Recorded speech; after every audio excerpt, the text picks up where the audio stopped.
Hello, everybody. This is Mike from the Confused Breakfast podcast. If you've been with us from the beginning, or maybe you're just joining, this is a special episode. This marks our 2-year anniversary of the podcast and our 100th episode. So we had to do something special. We decided we wanted to do this in front of a sold-out live audience of our fans, and we did that, and we drank lots of whiskey at Cedar Ridge, and we had an absolute riot. We may have to do this again because it was fantastic. So this is a little different than our normal episodes. We go through the same thing we always do, but you're going to hear some audience laughing in the background, and you're going to hear us really, really turned up. In fact, you definitely have to probably check out our YouTube channel and watch this because there is some hilarious stuff happening on stage. So thank you. We hope you enjoy it, and we will be around for at least another 100 episodes, another 2-something years. Let's do this.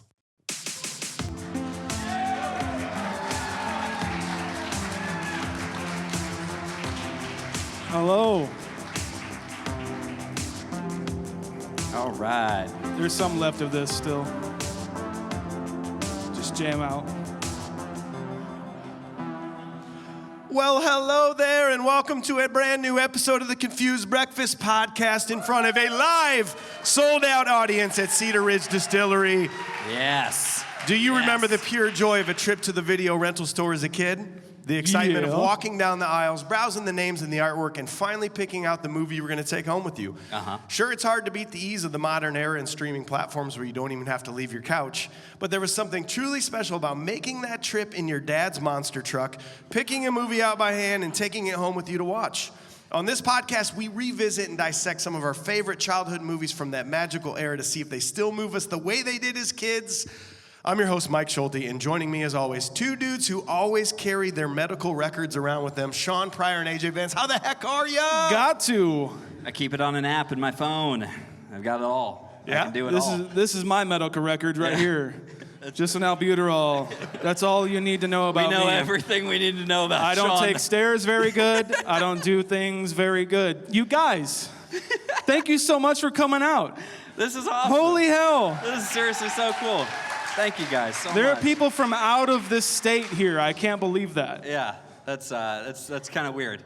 It's weird, but it's cool. Yeah. And I appreciate it. And you guys are awesome. So We didn't know from day one. I'm like, let's do a podcast. And Shaun's like, I'm in only if we do a live show. And I'm like, a live podcast? Why would we ever do that? And he's Ridiculous. like, we'll do it. I promise. We have to do it, and we have to do it at Cedar Ridge. That's what I said from day one. You said that. That was verbatim. CedarRidgeWhiskey.com.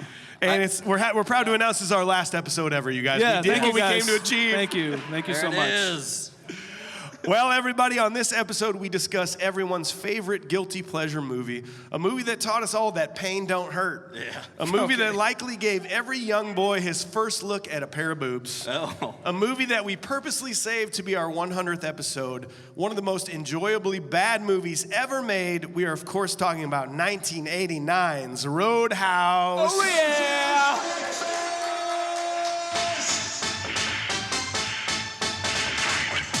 I'm sure that's pumping real loud in their ears, and I want it real loud in mine.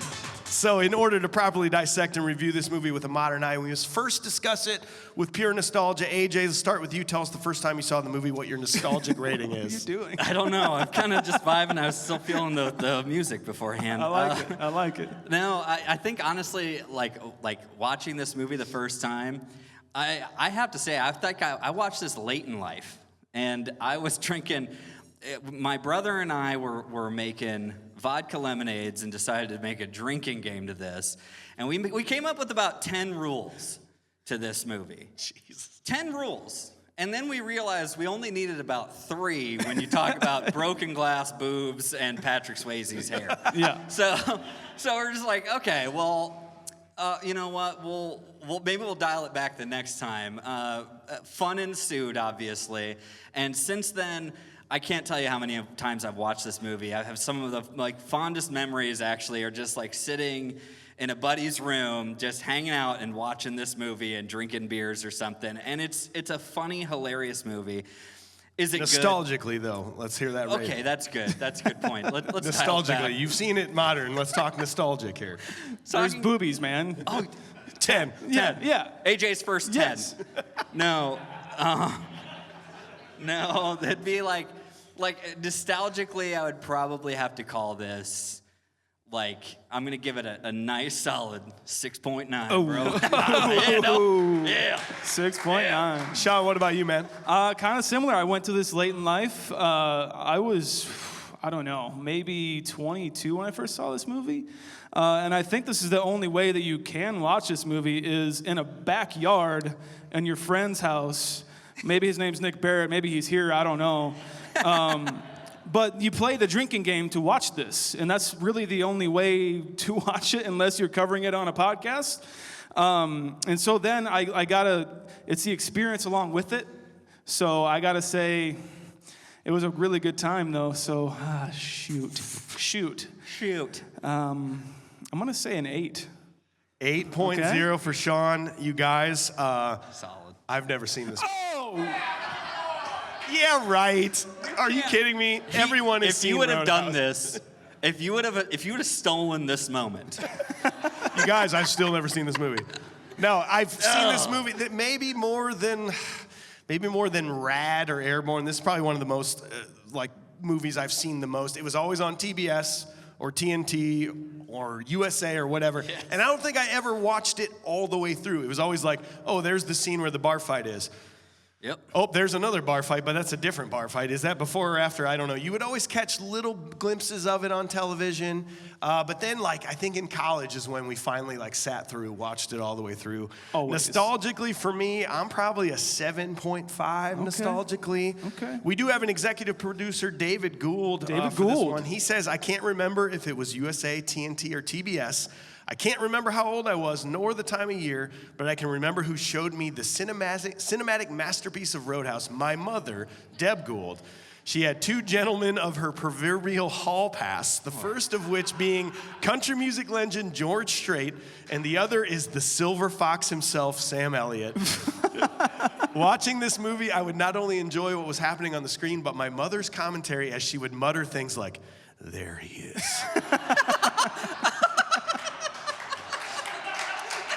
Which is, spoilers, that's what I did. There he is. That's I what can see him too. Yeah, he's right there. Yep. And spoilers, this is the part when he dies.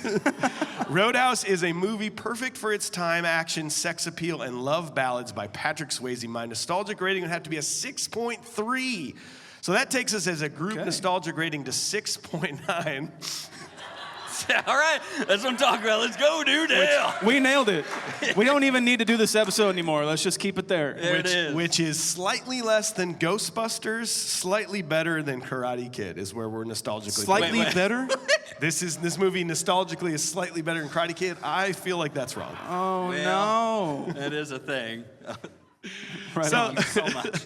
So next, it's time to learn all the pertinent, important details of the movie. Shaun, that's your job. Let's hear it, man. Okay, so when we started this podcast, I told you guys that I've been trying to find the people that I can tell movies about to. I know. Forever, and it's just been me alone in my basement until I met you guys, really. And so in order to properly do this information, I need to change real quick. So please do some banter. Please do some banter. So anyways, there I was, walking down the street, right? And then I says, well, this isn't mayonnaise. I don't know what to say right now, guys. There's a thing. I actually feel like we should just make it really awkward and not say anything. And just see what in the hell. Shaun did not tell us what. We rehearsed this whole thing. Do you have a cricket button? No. No? Okay. Yeah. Hello. Hello, I'm Shaun Pryor. He brought his trench coat. This was $9 at Uncle Stan's Military Supply in Marion, Iowa. That's where you go to get trench coats. I had a $40 one in my hand as I was walking around. I'm like, you know what? I'm sure there's cheaper ones. I don't know if I can justify spending $40 on a trench coat unless I'm going to do some violence. I don't know. Yeah. All right. Okay, calm down. All right. So pertinent details, right? This is where we're going in? Yep. Produced by... Take a breath. It's okay. Produced by... Joel Silver. Joel Silver, baby. Story by R. Lance Hill. And his name is David Lee Henry on it, so it's a serial killer, I guess. Written by Hilary Hankin, Oscar nominated for the movie Wag the Dog. Anybody? I've heard of it, and I won't tell you if I watched it or not. Okay. Cinematography by the great Dean Cundy. Mike. Oh. Halloween. Yeah. He did Halloween, and he did Jurassic Park. Wow. Just so everyone knows. This is great. Music by Michael Kamen. He also did Die Hard, Last Action Hero, The Iron Giant, X-Men, Band of Brothers, even. What a lineup. He's killing it. I don't know how you get outshined with that stacked of credits by Jeff Healy, but you do. Yeah, what happens? Here we go. Directed by Rowdy Harrington. He also did Jack's Back and some episodes of Tales from the Crypt. That's about it. Cast: Patrick Swayze, Kelly Lynch, Sam Elliott, Ben Gazzara, Marshall Teague, Julia Michaels, Red West, Sunshine Parker, Jeff Healy, Kevin Teague, Terry Funk, and Keith David. The producers of the film wanted to make a Western, so they sought writers... Like Cool Hand Luke? All right. I'm taking a drink. You're the best. I can't do that. I can't do this. Take it, yeah, dude. You got to get hot in that trench coat. Just take a breather, man. Go It's slow. very hot. I know. It's very hot. He's burning up. Where the hell was I? The producers of the film wanted to make a Western, so they sought writers and found Lance Hill. Hillary Hankin was brought in as a primary writer because she had the most prowess of the two. The movie is supposedly based on a true story, but the only corroboration I could find is that the writers heard a story about a town villain, essentially, that was killed in plain sight and no one saw a thing. No one saw a thing. I didn't see anything. Do you see anything, Shaun? I didn't see anything. Mike. Did you see anything, AJ? How about you? Polar bear. Polar bear fell on me. Okay. Yeah, we'll get there. No, we'll get there. That's the end. We'll get Annette Bening was originally cast as Doc, but was fired because Swayze didn't think they had enough chemistry. That's so weird to me. Annette Bening. Annette Bening as Doc. I couldn't have. Where was she at in her career at that point? I mean, probably Great Outdoors-ish area, Okay. you know? I mean, come on. That's her, right? Yeah. That's Oh, her. yeah, for sure. I couldn't have pictured it. Due to knee injury he sustained during filming, Patrick Swayze turned down the roles of Gabriel Cash in Tango and Cash and Mike Harrington in Predator 2. He chose to make Ghost as his follow-up instead, as it was a less physically strenuous role. Yeah. The knee injury ended up being a blessing in disguise, as Ghost ended up being a big hit and received critical acclaim. Tango and Cash was a box office flop, and so was Roadhouse. Oh, yeah. Roadhouse, yeah. Well, Roadhouse was a flop, but, I mean, It garnered its so was fans. Predator It 2. got there. You know, It got I mean, there. It got there. The film began shooting in April of 1988, and despite taking place in Missouri, the film was shot in Newhall, Valencia, and Canyon County, California. Roadhouse wrapped in June 1988 and was released May 19th, 1989. On a budget of $15 million, the film made $61.6 million, garnered a sequel that no one knows about, and yet to be released remake starring Jake Gyllenhaal and Conor McGregor. Wow. Okay, time out. Are you going to watch this remake? Like, are we happy about this Oh, or no? 100%. Who is Conor McGregor? Is he the main guy? Is he the Wade Garrett? Who are the characters? I assume he's probably like the Jimmy. Oh. You know what I mean? Oh, no. Yeah. Jake Gyllenhaal has to be Dalton, obviously. Weird. Right? Can we not do that? I don't Who's like a this. Jake Gyllenhaal fan? I don't like this. All right. One guy. There's 400 people in this room, you guys. We sold this place out. Terry is a fan. Terry's Good. Good. Terry Funk. Okay. Yeah, all right. Was that all you got, Shaun? That's all I got. I'm taking this off. Okay. Trench. Everybody give it up for Trench Give Coat it up over for here. Trench Fryer. I got to be honest, I expected it. When I picture you in a trench coat, I think it's tailing on the floor. Like, Yeah. it is really long. You're too tall for the child size. Oh, ask my girlfriend. I totally did Matrix jumps in this coat when I first bought it. Well, up next, we have AJ, who does the research, gives us the critical and fan ratings of this movie. I'm expecting this is going to be awesome. Like 10s all across the board. You can't set it up like that. Okay. Okay. But guys, you know, I've been waiting for this moment for so long. We've all been waiting. You know what it is. Well, you gotta have it because you want more of it. Put it in your glass and sip it. The tomato meter! Gross. And it is 37%. Oh, no. On the tomato meter. So Oh, no. 37 on the tomato meter. That ties with all the movies we've done, 100 episodes now. Yeah. That is tied for the 11th lowest with Hocus Pocus. Hey, started strong, and here we are. Well, that's where we started. And just for reference. Can you believe that? Just for reference, this is a 37. Bloodsport is a 40. So Bloodsport is technically a better movie than this, per the critics. Look, if I had to put roundhouse kicks up against each other, I'd probably give it to Van Damme. Yeah, you're right. But do you know what other ninja movie was not as good as this, per the Don't critics? say it. He's here. Don't say it. Three Ninjas. Oh, 32. no. 32 for Three Ninjas. Okay. I'm sorry, Chris. Well, audiences agree at 66%. Jokes, they don't. They don't agree. It's 66% Yeah. for audiences and a 6.6 on IMDb. That ties with Great Outdoors, Heavyweights, and Mighty Ducks. The exact same rating per fans. I feel like you just get progressively more aggressive through that, what you just said. And now we're here at Roadhouse. And those are all good movies. We can all agree on that. Good, right? bad movies. Good. Yeah. Well, Great Outdoors is a masterpiece. There's master things in there. Continue. I'm sorry. We always start with some critics, and so Tom Tunney at Empire gave this an 80. I love what he said. An immensely enjoyable slice of romanticized fisticuffs. This is a Western in every respect, except the Stetsons and the Six Guns. You right. Okay. I had to find for a special event. We had to bring in Rajiv Ebert of the Chicago Sun-Times. He gave this a 63 out of 100, and he said... It's pretty good. It's not bad. I'm surprised. That's not bad. It's not bad. 63 out of 100. Roadhouse exists right on the edge between the good-bad movie and the merely bad. I hesitate to recommend it because so much depends on the ironic vision of the viewer. This is not a good movie. But viewed in the right frame of mind. In the backyard of your friend's house with beers. Right? Come on now. You might be right. It is not a boring one either. Okay. And I think you're right. That's there, good. I Raj. like that from him. He's very honest, and I think he could have trashed it, but he was also like, if you're in the right frame of mind, go ahead and give it a shot. Give it a shot. Why not? I'm going to be honest with you guys. I found so many things that I just wanted to read to you guys. I'm going to start with some bad because this is a little bit of a longer one, but bear with me, okay? It's simply titled Redneck Movie. Said Cardinal Dude, 2003. That's how I have to pronounce it. Cardinal Dude. Cardinal Dude. He must be a Cardinals fan. If you enjoy monster truck rallies, Yep. think pro wrestling is real, Yep. have an IQ under 70, Yep. or think you were Bruce Lee, and Yeah. then you may enjoy this movie. Okay. You may enjoy You it. may. He's still not sure. It checks out.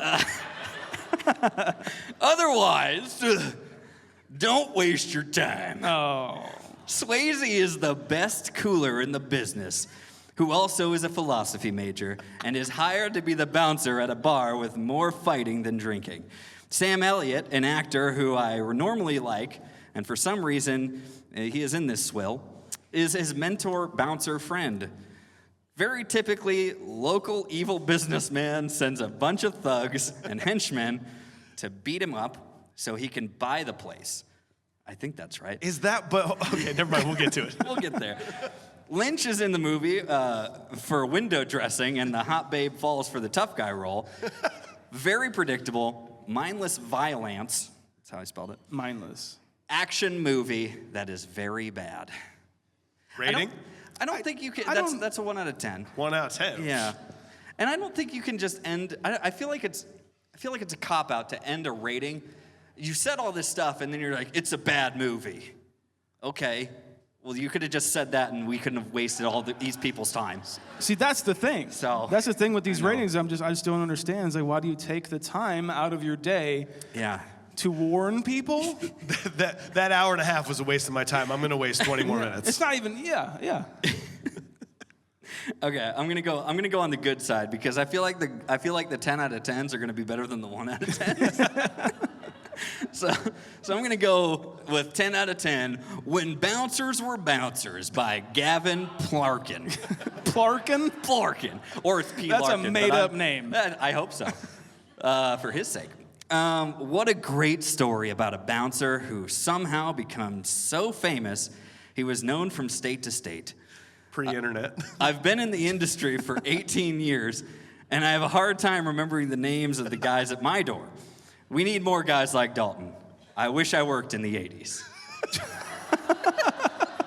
Man. So you're like Dalton?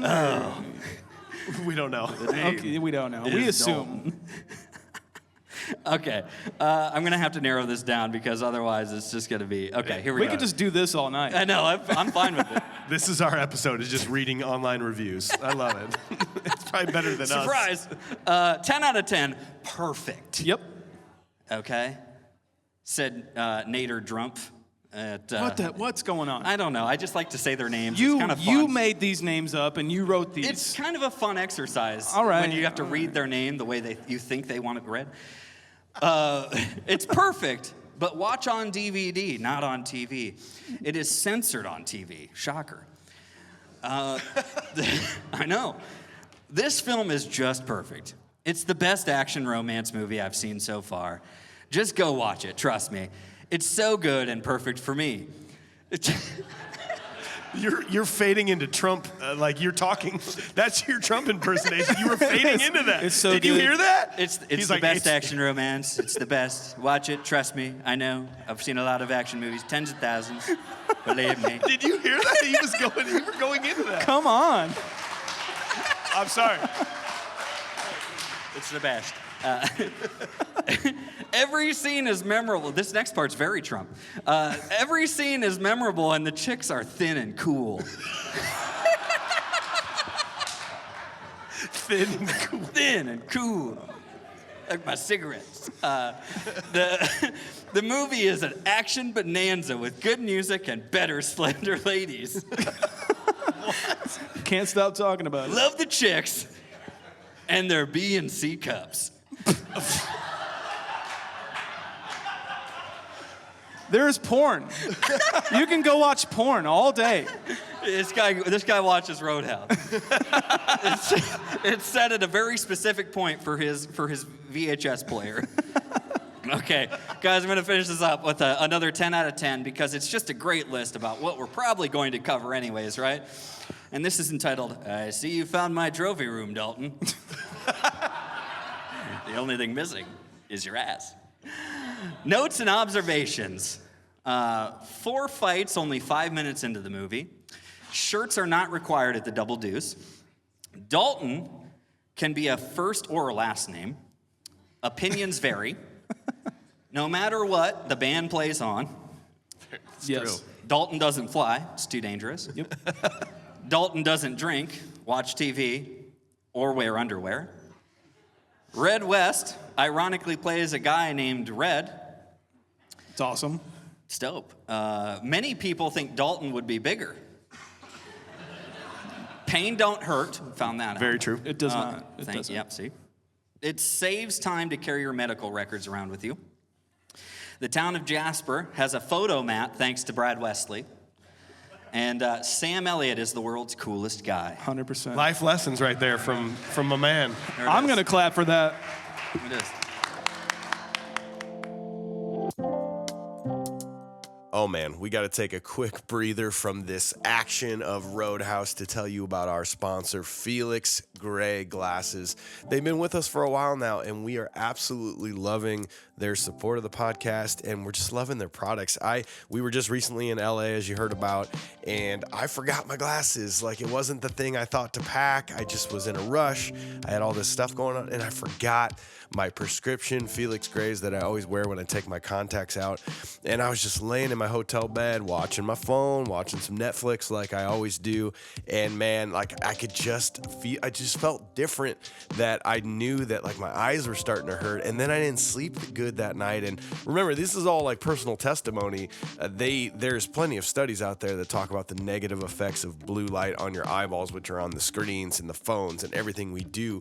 But I swear to you, since I've been wearing these glasses, I've been sleeping better. I'm not getting random headaches. I can tell that these glasses are working, and they're amazing because they're actually stylish. They're actually good quality. I've had mine for over a year now, and they are fantastic shape. I don't see myself having to get a new pair like you buy the ones in Walgreens or whatever, and they're $10 and they're going to break the next day. So you got to check out our friends at Felix Gray Glasses. Blue light is all around us. It's never going away. There are harmful effects of this stuff on our eyeballs. So you get your Felix Gray glasses. You can get prescription, non-prescription, and you can pick your frame, pick your color, and then they're going to be protecting you as you go. So you have to try them. You go to felixgrayglasses.com/confused. That's FELIXGRAY glasses.com/confused. Free shipping, free returns, free exchanges. Reach out to us. We'll tell you which brand, which models we use and what colors and what we like. So check them out. And back to the show. All right, everybody. It's Saturday night. What do you say we fill our wallets with some money, we grab our ladies, we head on down to the Double Deuce for some Miller Genuine Draft bottles. Oh, God. Sounds like a really respectable establishment that is safe and clean. I also heard there's a great band with a guitar player who plays pretty good for a blind white boy. Yeah. We got to check that out, right? I gotta Let's see go. this. Here we go! Woo! All right, so the story opens at a fancy bar in New York City. Frank Tillman has arrived to scout out a professional cooler named Dalton. Tillman watches him in action and offers him a job at his club in Jasper, Missouri called the Double Deuce. Dalton accepts, and after closing out his New York affairs, he makes the trip to Jasper, Missouri. Upon arrival, Dalton scopes out the poor state of affairs that the Double Deuce is in. Dalton buys a junker car, some tires, and rents a loft on a farm from Emmett. Okay, I just want to know, what do you guys think the aesthetic of this movie is? Because Joel Silver produced this movie. And if you guys don't know who Joel Silver is, he produced a lot of movies in the 80s and like mid-90s leading up to that. Tons of them. Last Boy Scout, those kinds of movies. Lethal everything. Weapon. We have a running joke where he just sniffs a line of cocaine and comes up with an idea. That's what Joel Silver is. That's and what I think he does. That's the Joel. the aesthetic of this movie is just like really booze, rock and roll, and ass. We literally start on a shot of a woman's heels and then end on her ass to the Double Deuce. And then you. Well, it's not the Double Deuce. Well, it's the New York bar. It's the That's New right, York that's bar. right, Yes, that's right. yes, of course. And this one's very well established. I think it's just clean called and nice. Bar. It's just called bar. Yeah, it's just called the bar. Go to bar. Yes. Yes. I mean, right away, I am in. Yeah. I'm in. You're in on this joint? Yeah. Yeah. You're like, this is a hopping joint for you. I'll go. I'll do my patronage. My patronage. I'll tell you the one thing I don't miss at all watching these movies is smoking in bars. Like it always makes me go, oh God!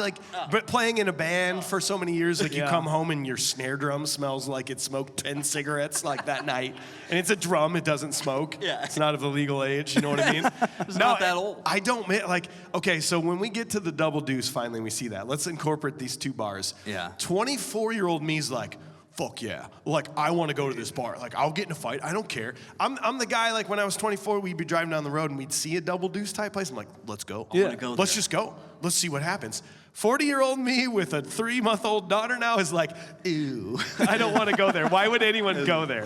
Yeah, I want to stay at home and watch Netflix. I think there's a Bennigan's coming up. Let's take that exit. Let's go see if they have Coors Light. It's exactly. Yeah. Maybe No. some Mickey Ultras. Yeah, please. Do you want to go to either of these bars? I want to go to neither of them. Right.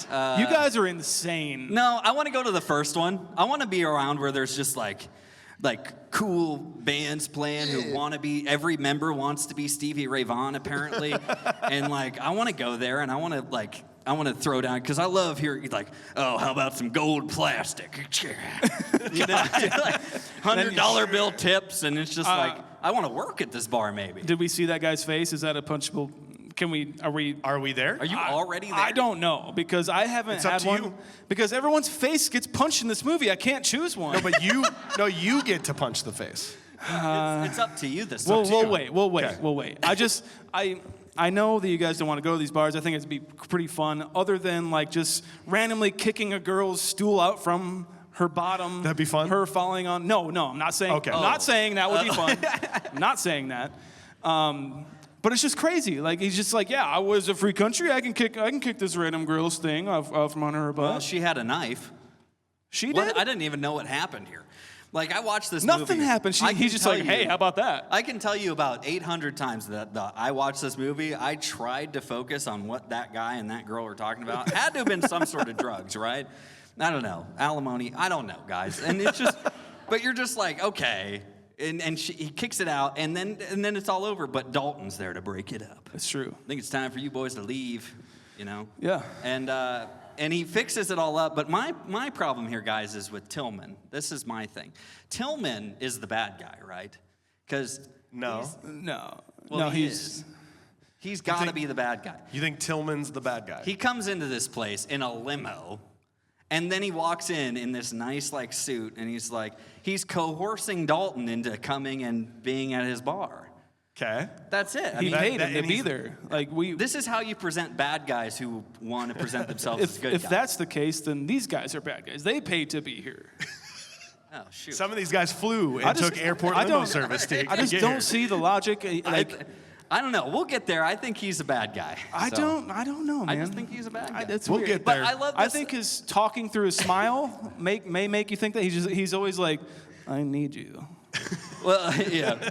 I need you Like right to make now. it- I'll make you so much goddamn money right now. Yeah. He sounds like a Bond He's too villain for sure. seductive. Yeah, exactly. Yeah. You're just He's making seductive. my point for me. I got stuff to add to that later, Okay. but I'm not quite ready to add to that Well, I do love this conversation, though, between him and Dalton, where it's just like, he's casually sewing himself up. And then I guess he's like, all right. He's like, yeah, all right, we made a deal. This is a successful job, right, for Dalton? yet. We're assuming This is success. Yeah, we're assuming this is great. He doesn't have to fight all the time. Yeah, a knife wound, and he gets to walk away, right? This is my question throughout the film, I think. This is success. When is the job done? Yeah, it's when he says it is. But I don't when is that point? I don't. When he When he- says. When he You gonna fucks the question doctor? Dalton? Bandstand's all yours, Oscar.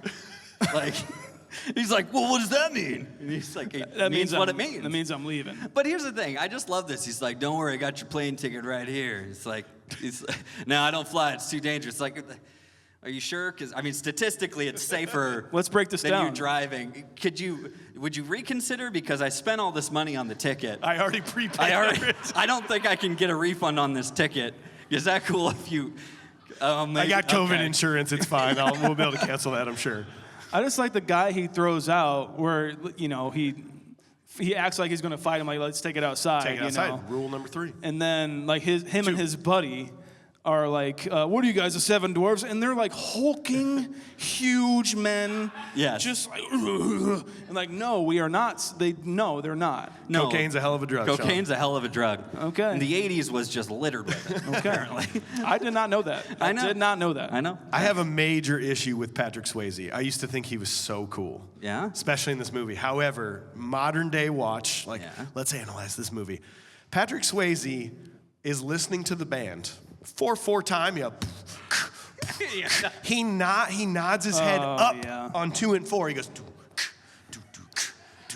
And it's emphasized by his mullet. no one does that. Everybody goes, everyone goes down on 2 and 4, not up. What is the matter with you, Patrick Swayze? It's hairography, bro. Like, you got to accentuate that mullet. I had to go take a shower after watching that. It was weird. This is gross. But Wash then- off the off time. Then I got a theory here. I have a theory that Patrick Swayze, Dalton, is making this up as he goes. Because, he asked for $5K up front, and then he wants, $500 a day? AJ, I'm going to need your calculator here. Okay. Assuming he's going to work every day, why wouldn't you? It's a job in the bar, being a bouncer, no big deal. That's $15K a month. So that means, let's say, assuming it's going to get worse before it gets better. Oh, yeah. He's going to keep milking this. Let's say 6 months. That's $95,000 in the 80s. And this guy's like, sounds fair. Sounds fair. And For real, what's an inflation on that? $5,000 I believe. Yes, right? 89. And so that's just shy of 12 grand. Oh boy. So we're talking 12 grand a night. $175,000 over 6 months. And I need another $1,200 every single night, and you cover all medical expenses. And here's where I think he's making it up, because he's sewing himself up, and he's like, oh, and cover medical expenses? And the guy goes, sure. Because then he goes to the doc. Yeah. When he actually gets injured the next time. right. So, like, I think he's just kind of like, I don't know. So I guess he could reach his shoulder, but not the inside of his rib. No, that's way too hard. I guess so. Well, we need to meet the love interest. We need a movie, for God's sake. We need to make a movie out of this somehow. I don't know. We get there. If we made it to the Double Deuce. We're at the Double Deuce. Well, he correct. throws his keys to the guy from Weird Science, just so everyone knows. Just so everyone understands. What do I look Drinking. like, a valet? Yeah. Yeah. I love that guy. Fats Domino, isn't that who it is? Yes. Yeah. It's Yes. Fats Domino. Yeah, as a blues singer. A yeah. great little cameo that they just. Maybe he needed some money. I don't know. I think that's bullshit. But anyway. Okay, fine. He throws him the keys. Again, this is a successful job for Dalton. And he's like, don't worry about it. I'll get there when I get there. It's like, I need a plan, guy. I need to know to some degree when you're going to show up. I need to plan for this It's a little bit. It's a 15-hour drive. It's a Is he stopping at other bars to, like, evaluate other bouncers and see Right. if there's some new techniques going on or what? Are you doing seminars along the way? Is this a... He's buying new karate pants that look like suits. Yeah.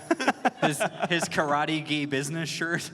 Hey, what's he eating on the way? He doesn't stop at gas stations to spoil that perfect body. It's like he doesn't fly because it's too dangerous, but he eats gas station hot dogs. My only threat is diabetes, the silent killer. That's really great. That's the only risk I'll take. We're here, though, and I think we can talk a little bit about the highlight of this movie, and that is Jeff Healy. Jeff Healy. He is an absolute Give it up for Jeff Healy. badass of a man. Yes. Are you kidding me? When he is playing that guitar and, like, with his band, that guy just shreds the entire... If it was not for Jeff Healy, I would be upset with this movie. Okay. I'm dead serious. I think I'm with you. He's one of the only people to ever actually humble Stevie Ray Vaughan on a stage, and he's playing in this dive bar, and apparently there's this is the worst it gets. He's been to Dayton. I don't know.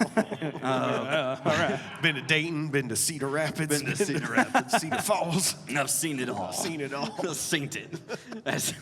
No, but he is a highlight though. Do you guys agree or disagree? He is a literal guitar masseuse. Yes. I know he has to play that way. I'm not making fun of his ailment. I will later, just so you know.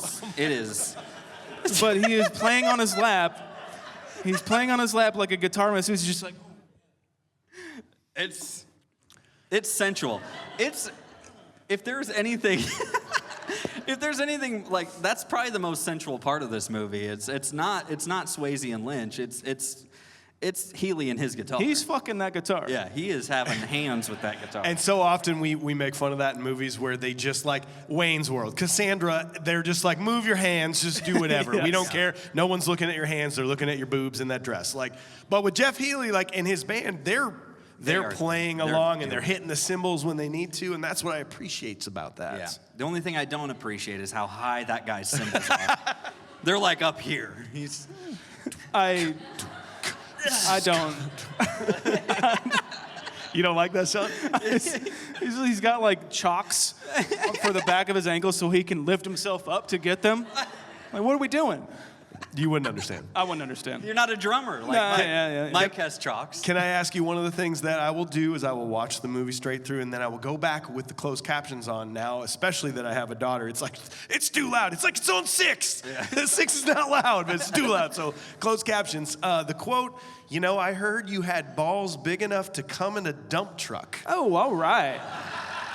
Now, I'd like to analyze this. What do you think that means? I think you had balls big enough to come in a dump truck. He'd be delivered in a dump truck. I think they want you to think that the stuff would go in the dump truck and would fill it up. I was thinking. I think that they're big enough to arrive in a dump truck. Yeah, see, I'm confused. That's what I think, too. I think he's got a load big enough. That's what you think, Shaun. Like a load. That's what you think, Shaun. Yes. Oh yeah.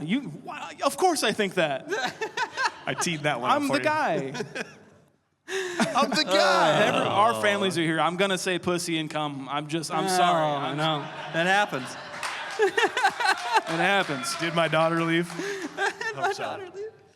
Again, though, 24-year-old me is thinking, like, I couldn't imagine living in this smelly, gross loft on a farm with no windows and like cows underneath me. 40-year-old me is like, that looks relaxing. That's what I'm saying, man.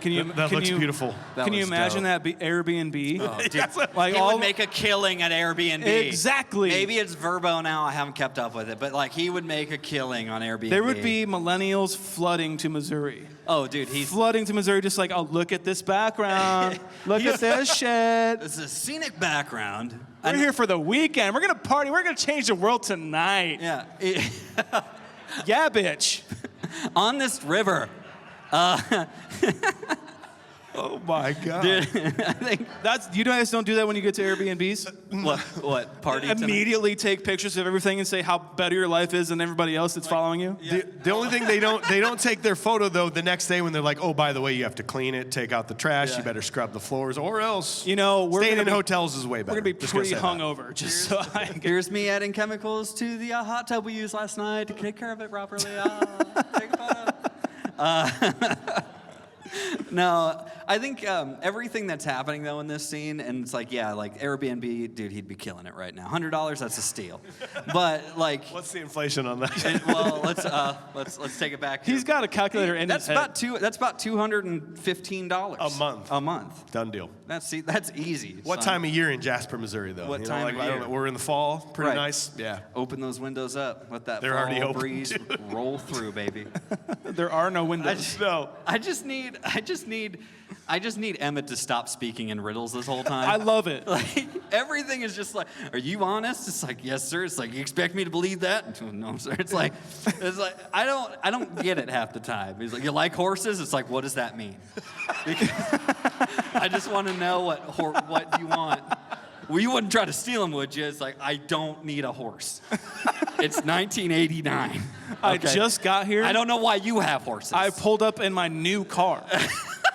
Which he didn't see, by the way, because No, he's yeah. confused later on. He's like, what? There's a car under here? He's like, well, I should have charged for parking. Oh. It's like, what? Dang it. I like the way he saw it. He's like nature's fragrance. You know, like shit like Cormac McCarthy novels, you know. I like it. I like that. I like Emmett. Do we like Emmett? I think Emmett's great. I like Emmett. He's a bad guy. though. You look like Emmett. You're gonna be Emmett in 5 years. 5 years. 5 years Max. You said it. 50? I was just putting the in. Time out. You just said Emmett's a bad guy? Emmett's a bad guy, though. He's part of the Fantastical Four in this, isn't he? What is your deal? He's a bad guy. How is Emmett a bad guy? Look, he's got the. I need a remix of this like trailer for all like the guys, all the business owners. That guy's got like those hay bale hooks. That's just a dead giveaway. He's got. Oh, I'm just hooking things, and then I'm gonna hook you. Like that's How what are it you? is. How are this? Just work. He's just working his ass off. Yeah, he's working on something. Okay. He's working on a plan. He did something to piss off Wesley because Wesley's flying his helicopter over, Oh, pissing him off. He's buzzing the tower of Emmett's place. Try What an asshole. buzzing the tower. He's like, just to piss me off. I think Wesley and Emmett should have their own like odd couple sitcom. It's like just to piss me You off. some bitch.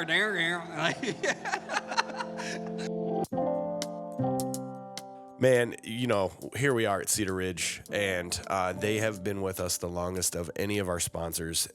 We've been talking about them forever. You know this, but we knew when we were going to do this 100th episode and this special 2-year anniversary, we knew we wanted it in front of a live studio audience, and we knew it had to be at Cedar Ridge. We had to bring all these amazing fans in to try this delicious whiskey for themselves, take tours, eat their food. The pizza is unreal here if you're looking for like a day trip to come have some lunch and do a whiskey tour. And obviously the whiskey's unbelievable. They're winning awards left and right there. The state of Iowa's #1 whiskey at this point, and they will soon be your state's. You can be on the front line. If you live out of state, you go to that local distributor and you say, hey, Confused Breakfast tells me I got to try Cedar Ridge Bourbon.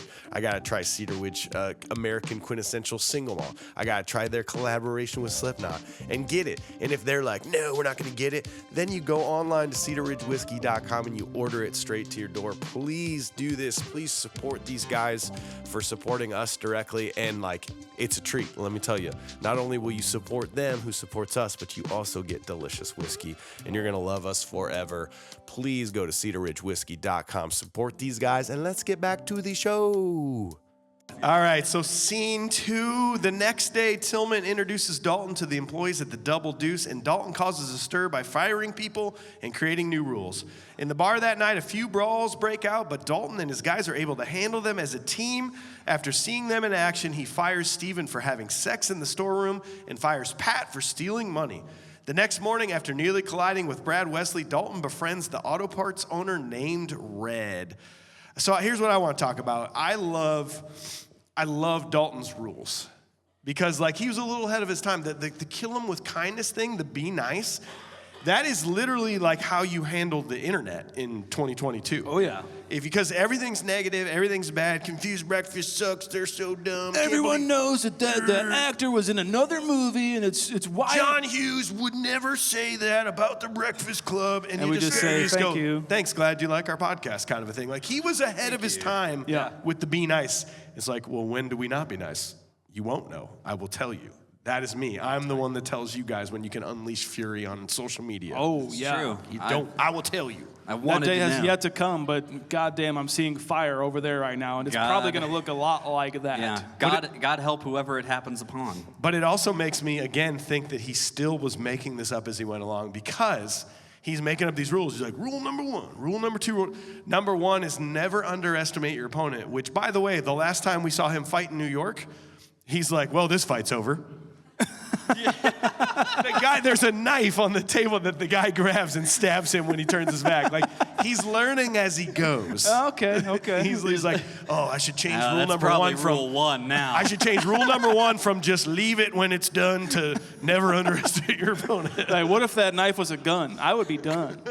Ooh. Ooh, it rhymed. Oh too. yeah, dude, I that didn't was even good. mean that. That's right. DJ Shaun P, check me out. How about his goons though? Like, no. all of Wesley's goons start showing up. We start meeting them. He gets his goons from all over the place, man. And like that's probably my favorite thing. He's got goons like of all walks of life. You know, we haven't gotten to the Boone, but he even somehow picked him up from like Scooby-Doo. Like these guys from Scooby-Doo are just like coming through.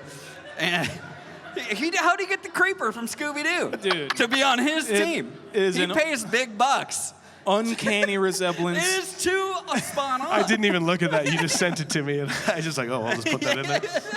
I think his parents, that dude's parents in real life saw Scooby-Doo and were like, let's try our hardest. They just had mental alchemy going on. Yeah. Like, let's try our hardest to make a kid who looks just like the creeper.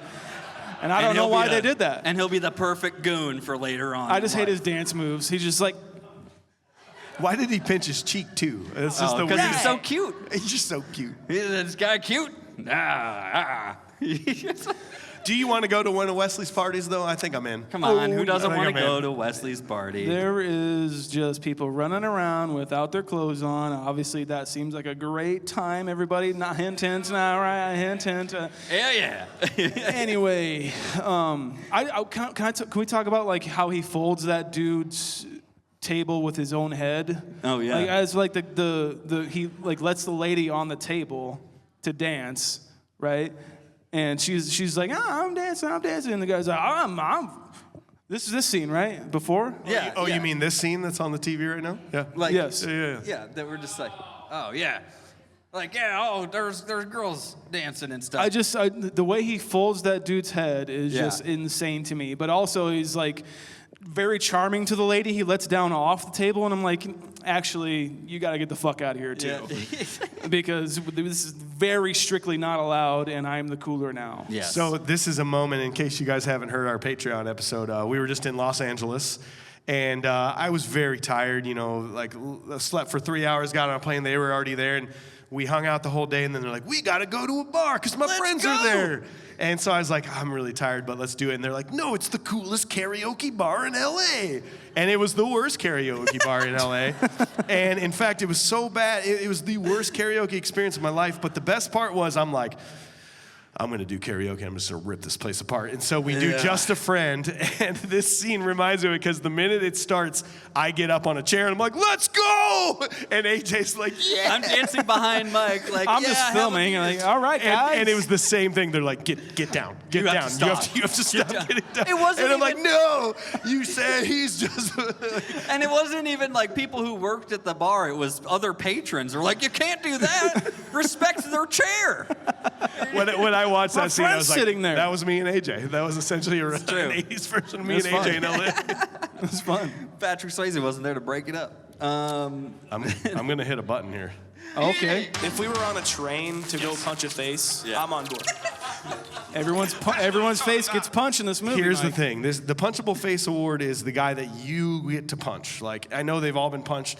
This may be the movie with the most punchable faces in it. I mean, you could go end to end, on and on. I think my guy is the nipple to nipple guy. The guy that's like nipple to nipple. Yes. Like, I think that's my face. I think that's the guy I want to punch. When the hot blonde walks up and he's like, we can be nipple to nipple. See, I was thinking about that guy. No. He gets a bottle to his head. But I want to be the one to do it. Him. Okay, because I was thinking it. I'm with you. That's who you were thinking? Yes, I was on that train. I'm on that train right now. I agree. You normally have a different fella. I know. I think this is perfect, though. Okay. I think it's great. What about, the boot guy? What about the boot knife guy? No. Like, he's my least favorite goon. The boob guy? Oh, the boob guy. Could be the boob guy that let the boob guy. Like, all of them. Or the guy who says, you paid to play, so play, and he throws the bottle. Yes. He's pretty awful, too. Free bird. Yeah. They're all punchable. There's a lot of punchable faces in this, but I think you're right. How about you? Like, I kind of analyzed this probably way more than I should. You said analyzed. Did I? You did. Well, That's what I heard. I don't have headphones. Sorry. Go ahead. It's okay. Freudian swipe, whatever they call it. We're having a good time. We're having a good time. Are we not having a good time? We're having a good time. I kept thinking like, oh, hey, vodka rocks. How about you and I get nipple to nipple? It's like there wasn't any reference to anything she actually ordered to drink. There wasn't anything going on. But my favorite part is Terry Funk when he sees that. He does. How about when you get nipple to nipple? He just goes. He was Encino Man. He was Matt Wilson. He was Matt Wilson. Huh? Hey, at least he has respect. I mean, come on. Like, he has respect. That's going on the TikTok. Yeah, oh yeah. It's the best, dude. Like, just to watch him. And then he just is ready for that dude. And that guy should be wearing that shirt in that bar anyways, so he just needed to get ejected. It's fine, dude. Yeah, nipple to nipple is the punchable face. All right, punchable face. Yeah. Okay, that's what Then you get the scene. I think this is the weirdest scene in the movie. You've got Dalton showing that he's a very cultured man, and he's doing his yoga tai chi. Yes. And you get two varying reactions. You get Wesley pulling up on his three-wheeler, by the way, very dangerous. Those are banned in Iowa right now, right? Banned right now.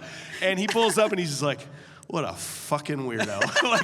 But then you get Emmett, who's like very turned on. Yes. He's like brushing the sweat off him, being like, oh, dude, even I never had a Emmett man like this in my place before.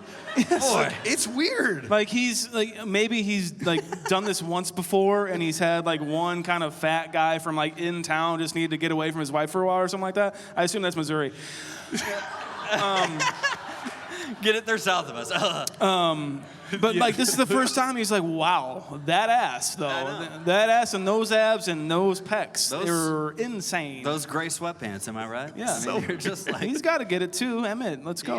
I think he was royally confused at this point, and not just because of the Mercedes in the garage. So. Yeah, right. He finds that and he's like, damn. Yeah. Damn. I want to ride in that. You wouldn't try to steal them, would you? You got anything else on scene 2, boys? I think I'm all right. All right, so let's move along to scene 3. That night at the Double Deuce, Pat and his goons demand their jobs back because Pat is Wesley's nephew. A fight ensues and Dalton is injured. He goes to the ER and meets a beautiful young doctor, Elizabeth Clay. O'Connor and Tinker show up at Emmett's farm looking for Dalton and take him to Wesley's home, where Wesley attempts to buy Dalton off. A few nights later, the bar has undergone the renovations Tillman planned. However, the place seems to be running out of alcohol rapidly. Dalton immediately realizes Wesley has interfered with the job. Paging Dr. Hot Doctor. Paging Dr. Hot Doctor. There's an attractive male patient in the ER. Paging, if you could look a little like dumbed down on your looks, that'd be great. Put some glasses on. Put some glasses on and put your hair back in a ponytail. That'll do it. There we go. It's all solved, right? Looks better with the glasses. I'm telling you. Paging Dr. Hot. Code Red Hot Man. And it's like, it's just... and he's got his shirt off, and it's like, so by the way, sir, you can buckle your pants. This is a torso wound. Like, what are you talking about? Oh yeah, I just undo my pants. I just didn't know. I wanted to be prepared. I came here like this. I don't know. Yeah, I just showed up. I came here like this. Disheveled, you know? I blame this movie on a lot of things. For me personally. One, when I was in college and I was still trying to figure out what I wanted to do. A lot of gen eds out there. I watched this movie, I was like, philosophy. Oh, yeah. And that was the worst class I've ever taken. I did not pass well, it. If you've really taken Freudian, if you've taken the aspects of Galileo, I don't know if they're philosophers or not. No. Wasn't he like a navigator or something? Yes. Magellan. Magellan. I do blame. I took one class because this is such a cliche. Like, oh, the super tough guy, but I take philosophy and I read books. Yeah, and I was like, that's me. Which none of those are true. I'm not a tough guy, and I don't read books or no philosophy. But you I'm watch like, Roadhouse. that is me. I talk about it with your two big friends. Yeah. Same thing. I watched 300, and I decided I was a Spartan warrior that walked around with things. You know, I have a beard. I can be a Spartan. Where's my shield? And then the famous line, "Pain don't hurt." Pain do you know don't hurt. Do you know what the definition of pain is? Pain, by the dictionary, is physical suffering or discomfort caused by illness or injury. Pain does hurt. So and English was not your degree, apparently. Hey, I don't know if you guys knew, water ain't wet. You know? Concrete ain't hard. If you didn't know. Concrete ain't hard. I'll tell you another one. Tears don't fall. That's a Both My Valentine song. Farts don't stink. They do not. Unbiased opinion. So this game is say something that's not true, but very simply. I also heard that if you're in a forest and a tree falls and no one is around to hear it, it doesn't make a sound. No, tree don't fall. Tree don't fall. Tree don't fall. Trees don't fall. Tree don't fall. Band name, thank you. I think that's the best line in this movie. That's the most iconic line of this movie. Okay, let's analyze. Can we analyze this? Pain don't hurt, but it does though. Yes. And she staples him, and he's like, yeah, he like flinches a little bit. Oh, weird, Dalton. I guess you just found out. If you were a super hot doctor and a very attractive man came in and said, "Pain don't hurt," like you're just like, oh my God, I love you. No, because you're down in Missouri. You're down in Missouri. You'd be just like, God, another one. But it does though. Like pain is what it is. Water is what it like. Physical that's what it suffering. Is. Another crackhead coming on through. Get him out of here. Oh, from the Double Deuce. Okay. Oh yeah, that makes sense. Oh yeah, they'll all hang out down there. He calls. We finally get the Silver Fox himself on the line here. He calls Wade Garrett. I love Sam Elliott. Yeah. I think this is the best looking Sam Elliott has ever been in a film, in my opinion. I think so. But I don't like his character very much because he goes at the end. They end the phone call. He's on the phone. He goes, "Stay cool, kid. I gotta go. See you later. Adios. Goodbye. Hasta luego." Like he says like 5 things. He's like an Iowa goodbye. Here's the problem is that I actually didn't know when the actual line ended as you started saying that. That's all part Adios, of kid. it. See you later. Adios, Hasta kid. luego. See you later. I gotta go. See you, mijo. Goodbye. Yeah. Bye. Besides Kurt Russell in Escape from New York, Sam Elliott in this movie is who I want to look like no matter what. No, Just you like a grizzled, will. kind of a salt and pepper kind of thing, long hair. I'm getting there. I'll do it again. It's going to be great. I think like this is the male peak is Sam Elliott. Sammy. And we still have him. Yeah. Give it up for Sam Elliott. Sam Elliott. Come on. The Silver Fox. The Silver Fox. That's not our words. He is That is Mrs. Gould's That's words. Mrs. Gould's the word. voice, the look, everything about him. Okay, He is. question for our studio audience. If you could have one person narrate your life, is it Morgan Freeman or is it Sam Elliott? Sam. I think so. I think so. Why is Carrie Ann in this movie? What I heard an audible ugh. What point Carrie Ann is I don't even know her actress name. I know she was in ER back in the day because my mom used to watch it all the time.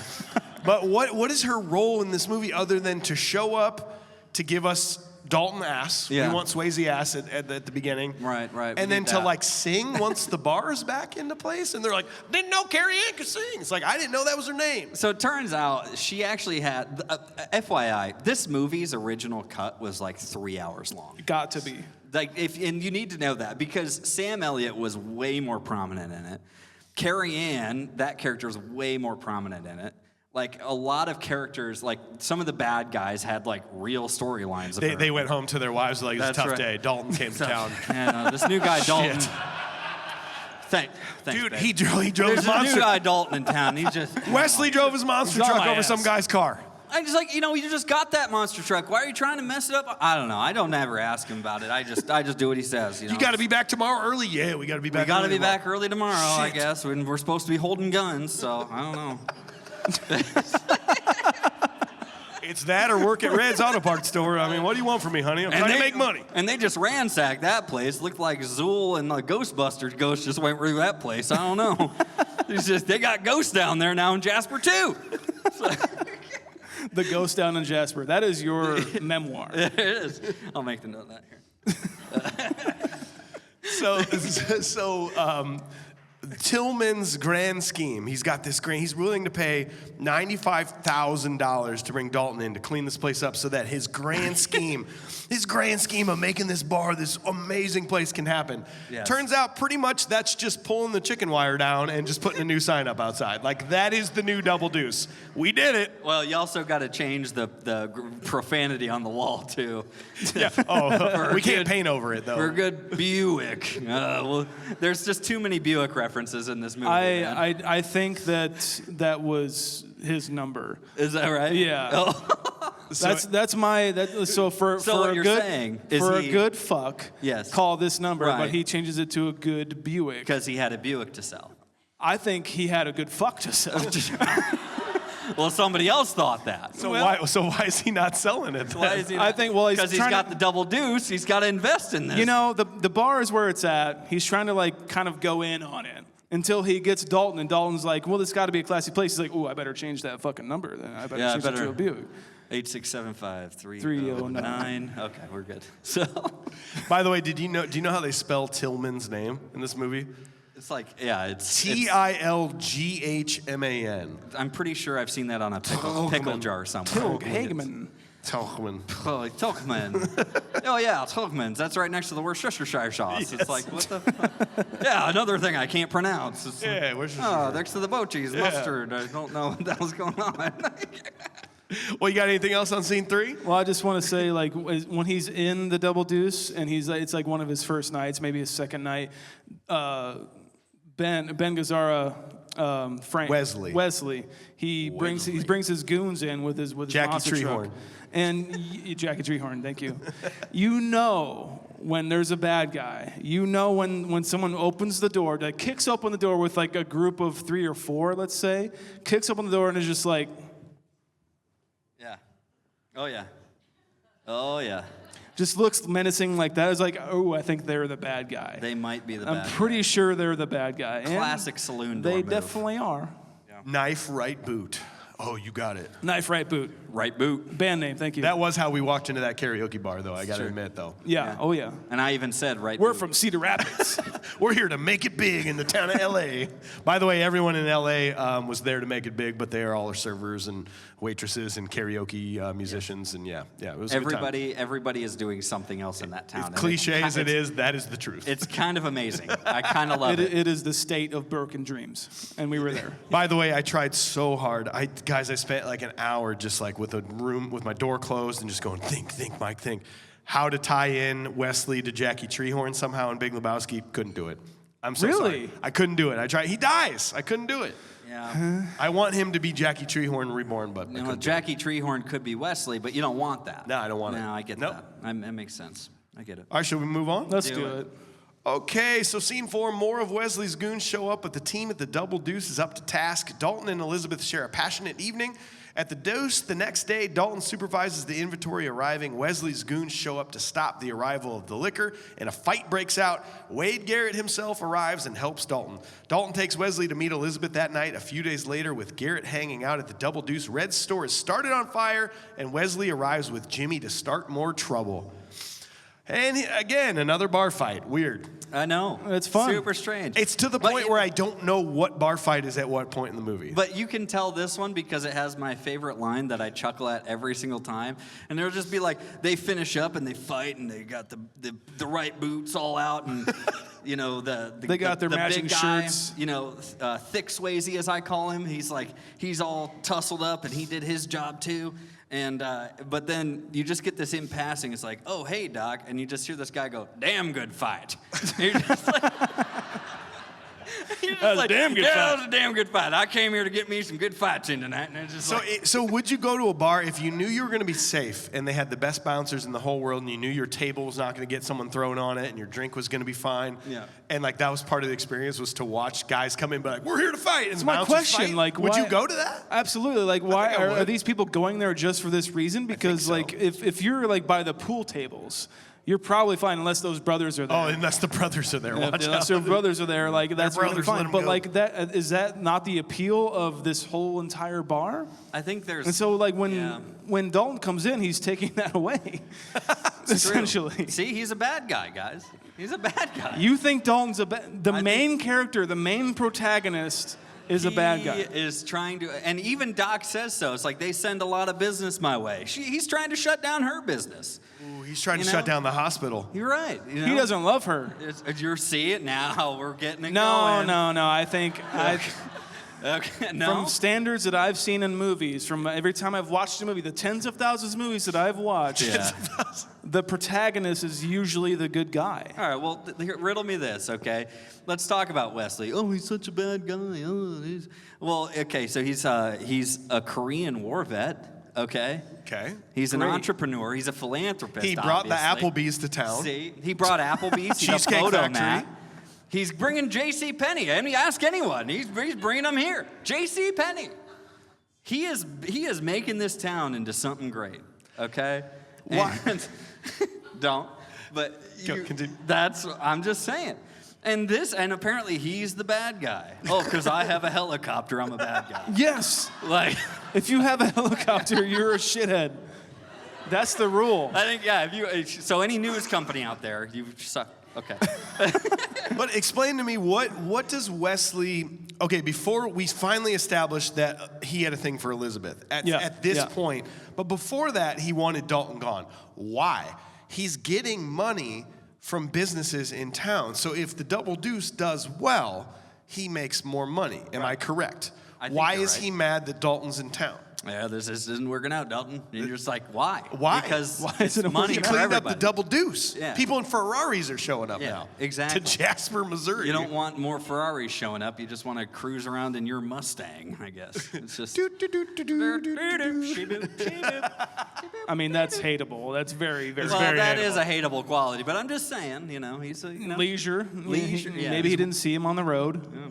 I mean, That- He's old, might have some cataracts or something. You never know. yeah. So All right. the doctor shows up at the bar during the fight. In her picnic dress. Convenient. She just shows up ready for a picnic after seeing Dalton just lay work. Hey, I was naked before I came here, and I just went through the park and scooped up this blanket. And then I crafted this dress. Weird. Yeah. Pretty cool like that. There you go. And they're just hanging out, and they're having a good time. Does she just get so too dramatic for you guys, like, right away? It's just like, well, somebody's got to do it. And it's like, might as well be you. We've known each other for 45 minutes collectively, including my wait time at the hospital, okay? Like, it's not that serious there, Doc, okay? It's not that serious. But I know you're not a nice guy. You might start thinking I'm a nice guy. I know you're not a nice guy. Gives eyes. I'm not. And it's just like, no, somebody wants the double D, and it's not the double deuce. It's the Dalton dong, okay? Dalton the dong. Dalton dong is on our... Hashtag Dalton Somebody's dong. after the Dalton D. AJ Vens, everybody. Come on, give it up. You know you want that Dalton dick. The Dalton dong? Yeah, the Dalton dong. Oh, you mean this Dalton dong right there? Is that him?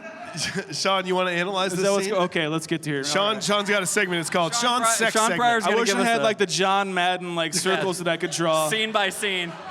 Sean by Shaun right here. So I want you guys to know.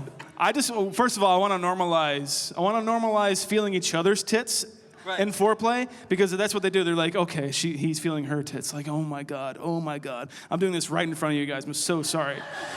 She's feeling her tits. He's like, oh my god. And he starts getting his tits feeled, and he's like, oh, I think I like that. Like, I think he's finding out a new fetish right then and there. So that's kind of fun. He found out a new one. Okay. Yeah. But I want you guys to know that she is safe up against this wall, because in the making of this, they heavily patted her back. But also, do you guys know who Bill Murray is? Yeah. Yes. Okay, so a fun fact So about this excited for this. movie is that whenever he sees this movie on TV, because it's on TV a lot. All the time. As we do TNT, TBS. It's TBS. All in the Family. WGN. Right after All in the Family. When this scene comes on, he's very good friends with her actual husband in real life. Whenever this scene comes on, he calls him up and says, hey, I don't know what's going on with your wife right now, but she's getting pretty railed next to a fireplace, and it seems pretty dangerous. Patrick Swayze is having a good time. Or whatever, and he got his brothers in on it to do the same thing whenever they say, this movie's on right now. If you go home, this movie is on. Bill Murray is leaving that message right now. He is calling her right now. Just so you know, but she's safe. She's very safe. She's got some Safe padding place. in the back. Yeah, apparently she needed more protection from the back, not the front. Apparently, 100%. Right? Are they fucking here? I think there's no. I think it's just. Or it's just kind of like, Yeah. It's a dance move. Back then, again, I'm sorry. there were This is books weird. on this. Yeah, and it's just called playful rubbing. Is that what you do? I think that's what they refer to it Is that as. what you? Are we, Just Miyagi style. you want to come over This here is and demonstrate Miyagi with style. me? You want to come right here and demonstrate? No. All right. This is our last live podcast, everybody. Thank you for coming out. Well, fun fact, though, the song that is playing is These Arms Are Mine by Otis Redding, which is the exact same song playing during the love scene in Dirty Dancing. Oh, really? The Hell yeah. exact same song. Well, I hope it goes for like a really long time, because otherwise, because they had the audacity to think like, oh, I'll tune it to a radio station. Oh, good, there's a love song, and instead they're just gonna get they better be locked into that 30-minute free ride. Z102.9 coming down here from Double Deuce, where Yeah. They're about to get, welcome back to the best tracks on wax when you're trying to get your pickle with your cucumber, the main bad guy's ex squeeze under the stars and trees. Look no further than Nutter Butter Bitterskis. Swinging songs guaranteed to last longer than thee. Or your next call-in request is on me. Next up is When I See You Smile by Bad English. Boom! AJ Vens, everybody. I lost the mood. And you're just like,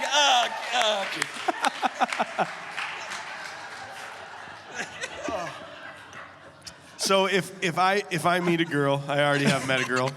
My wife, beautiful wife Molly, thank Hell God she yeah. left. Give it up for This was Molly. dangerous.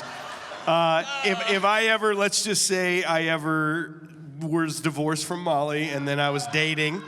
This is a hypothetical world. Very hypothetical. I'm getting to the joke. it's not gonna happen. Hypothetical. Let's say Wait, what's hypothetical mean? I don't know. Not real. Let's Okay, say I had a friend named Wade Garrett who was played by Sam Elliott, and I met a girl, the last thing I would do is introduce her to him. That is the last thing I would ever do. If I'm like, finally, I found the one. Here, meet my fucking silver fox friend. Patrick Swayze, I'm pretty sure, does his hair with pure pussy juice, and I think she does her hair with just his jizz, I think. But Sam Elliott does his hair with just sand, just like sand from the road, just like gravel and dirt, but it's sexy somehow. It's like he flicked it on you, get stained by it. You know how we have to check the box that says explicit when we release our podcast episodes? Now it's like triple Is there two X. that Like we it's can like check? you have to like double X. I'm so Like, sorry, are you Sue. sure you want to listen to this? I have to apologize. Sorry, Sue. She's right there. She's watching. At least all of our parents are here. Oh, but I mean, for real though, like Wade Garrett is a specimen, and the way he dances and the way he's just like sweet talking her. But then my favorite part is then they go next day they're at the bar. Another fight's gonna break out. Another fight. And that's when the blonde girl, Wesley's blonde girl, shows up. And the best part is Wade is like, been here before, and he starts putting his hair up in a ponytail. Oh, dude, I know. I'd never noticed that as a kid though. He knows, he's like, well, this is gonna lead to a fight, and he starts pulling up his sleeves and his hair goes in a ponytail. I thought that was a cool aspect. Well, you know, it was just Jeff Healy that queued it up. It said, Hey, Elvis, play another song. Elvis, play something, Elvis. They don't stop for a damn thing. Like if there was a fire next door, they wouldn't stop. That's actually happened. That actually happened in this movie, yes. If there was a murder on the floor, I think that probably happened at the Double Deuce. Yeah. Hey man, they before get paid Dalton, to play music, not stop playing. I hear that, and he can't see what's going on. No one's telling him anything. He's completely blind. In a metaphorical standpoint is what I'm saying, but also very physical too. He's very blind. Very, very blind. Roadhouse Blues, baby. Keep your eyes on the wheel. With your hands upon the street, something like that. Yeah. I think that's how it goes. I think, Have you ever I go down and have myself a beer? Yeah, well, We've all been in bands. My name's Jeff Healy, and I can only hear. I'm sorry.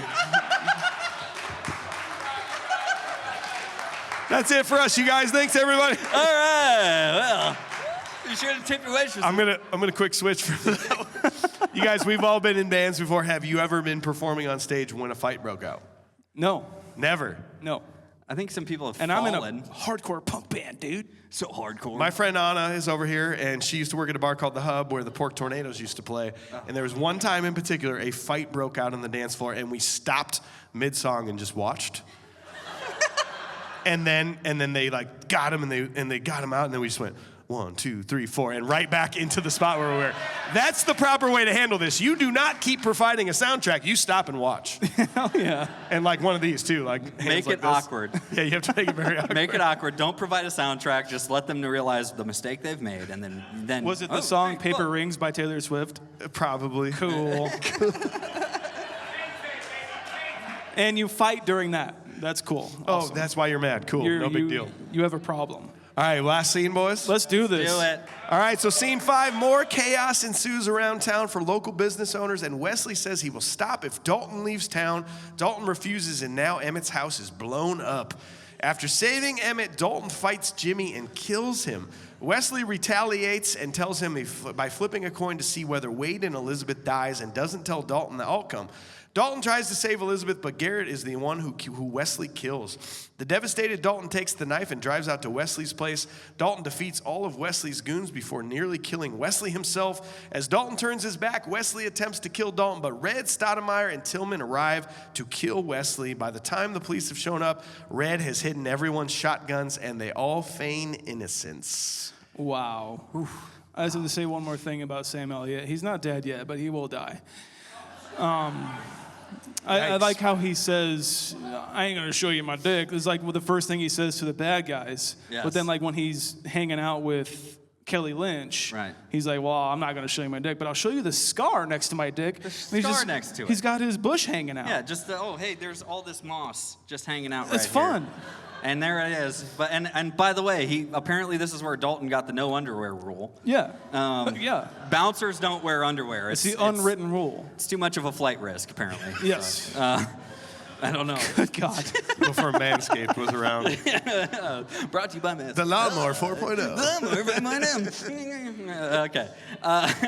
No, can I just say though, I gotta comment a little bit more on Brad Wesley's goons, because all the stuff that he just makes them drive around and do seems like so just bullshit. It's just like he's got him going and picking up Dalton to take him to his house, right? Doesn't that happen earlier? Yep. He's like, oh yeah, Tinker, go out and go get him. Go get him now. Bring him over. Go get him now. And take the monster truck. And here's the keys.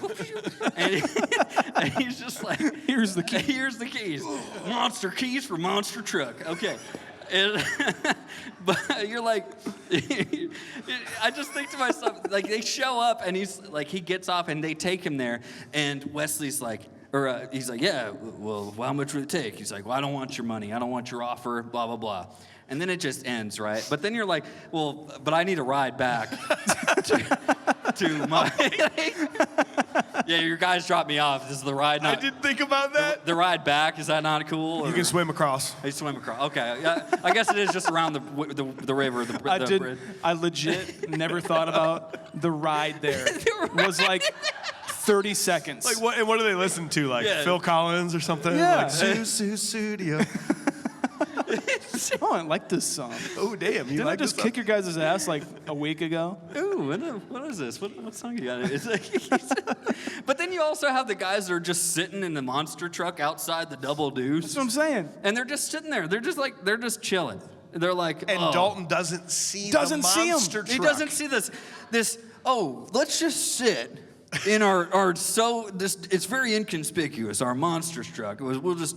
We'll just watch, and we'll just watch all the servers kind of struggle as we have to do our thing and bust up this bar. Yeah. But then they're still sitting there later on, and you're just like, you just see them like they've got to be buddies at this point, right? Yeah.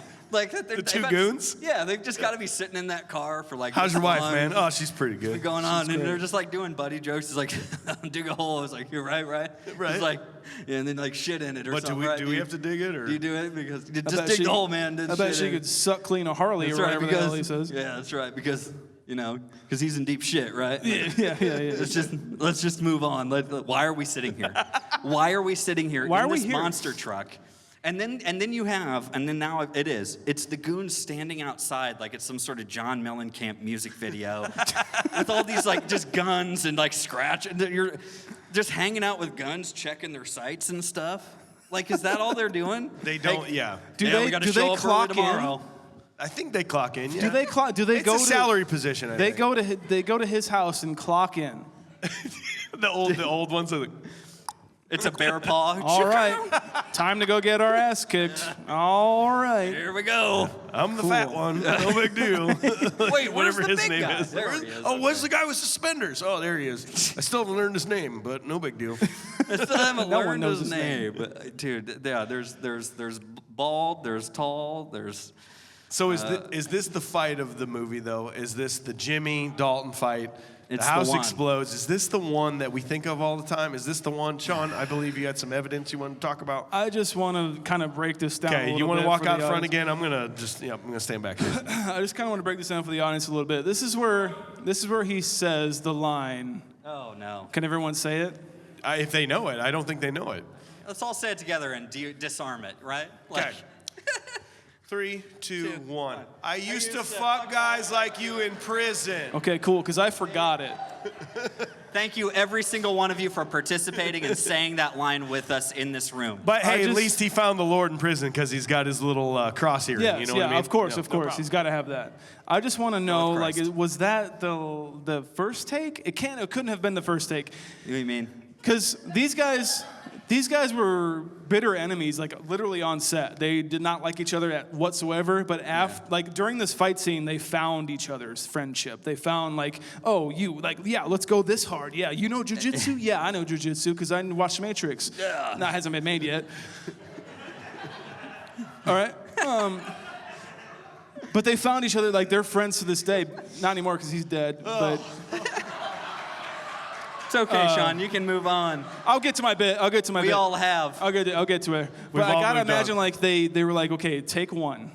Let's do this. Like you got him. You got him. Like take one. You got. And action. Okay, cool. I'm gonna kill you so bad. Cut.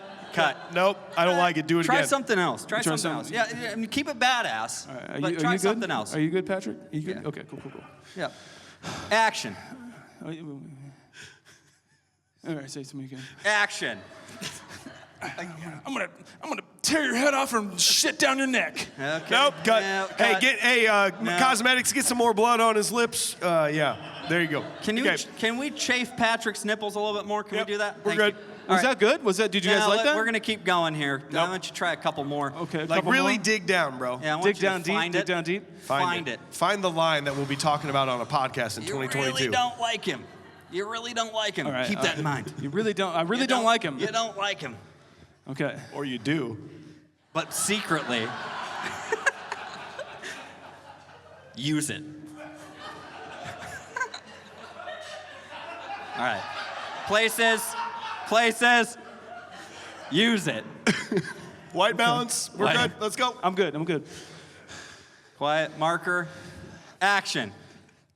I used to fuck guys like you in prison. Oh, cut. Wow. Got it. You know what? I think we'll Check the tape. we'll probably pick It's one good. of those. One of probably those? pick one of those. Just All right. stop doing it. We're good? Are you That's good, great. buddy? That's all great. right, all right. Ooh, here's a prop. Give me Jimmy's throat that is ripped out. I want that in a box. I want that in a box like you keep a baseball in. You like want that prosthetic? I want that. That's my prop in this All movie. What do you right, got? All right. AJ, please. All right. Well, I wanted just the right boot. But I feel like if you just got that, you know what? I also wanted Jeff Healy's guitar in this. Okay. Cool. I'm gonna go right boot. Right boot with the right blade. boot. I feel like it's I feel like there's something you wear out to like Cobble Yeah. Hill on the weekend, you know. just in case. I don't own the other one. I don't own the left one. I just have the right one, but I just still kind of. It's like shit. Knife, right boot. There comes AJ. You're just very careful about walking.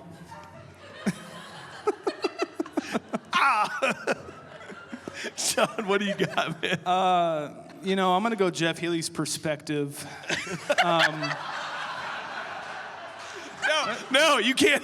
No, it has to be the physical object. It's not how we do this. I just want that like audio that he has and what his thoughts were going through his mind when a monster truck was trashing an entire dealership. Right. Like, what was going through his head? I want to know that, but I can't do that. That's a good point. Why was he there? What's happening? Okay, so a monster truck literally just crashed through a car dealership and hit like 4 cars. Yeah, imagine being. Because what that he's got his handlers. I'm just gonna say, he's got a handler. Like He's got Dalton. He's got his friends. Dalton is his friends. They love each other. It was great. I can't. I'm not doing it. Don't do that. It was. I think I'm gonna go the monster truck because it was a Bigfoot. It was like That's the from St. 7th Louis. That's my Bigfoot. hometown, dude. All right. I saw that exact Bigfoot. Like that's where it came from, St. Louis, Missouri. Really? I have my photo probably like sitting in the wheel well going. It's probably somewhere. My In mom and the dad have wheel it. well. Yeah. I want that in my trophy room of the movies that we've done. I want that like outside in my airplane hangar of vehicles 'Kay. collected from movies. Yes. All right, I like that, man. Yeah. So here's my biggest issue with this scene is Dalton literally just killed a guy. He ripped his throat out, which he's done before, we're starting to learn. He's got this patented move where he puts his hand like that, and we know he's going to rip a throat out. His girlfriend is very smart, money-making doctor that could have got him out of the business, left him. Life is ruined. The next morning, he just drives into work and walks in and is like, the phone rings. He's like, double deuce, this is Dalton. How can I help you? Like, he just walked right back into normal life like nothing had happened. I just feel like if your Airbnb landlord Emmett has gotten his whole business blown up. Yeah. Yep. and But your place is fine, by the way. Your place is Yeah. fine. You just killed a guy. Your girlfriend's horrified. Just take a day. Just take a day. Maybe one of those mental health days people keep talking about. Yeah, I've heard of one of those. You know? Yeah. I think that's one of those things, right? People keep talking about those. I'll Take get a there. day. I'll get that benefit. I don't know. I'm just not there yet. He's like, oh, nobody's here. I'll answer the phone. Yeah. Well, but my point is, though, is how long was Wesley just sitting there on the phone?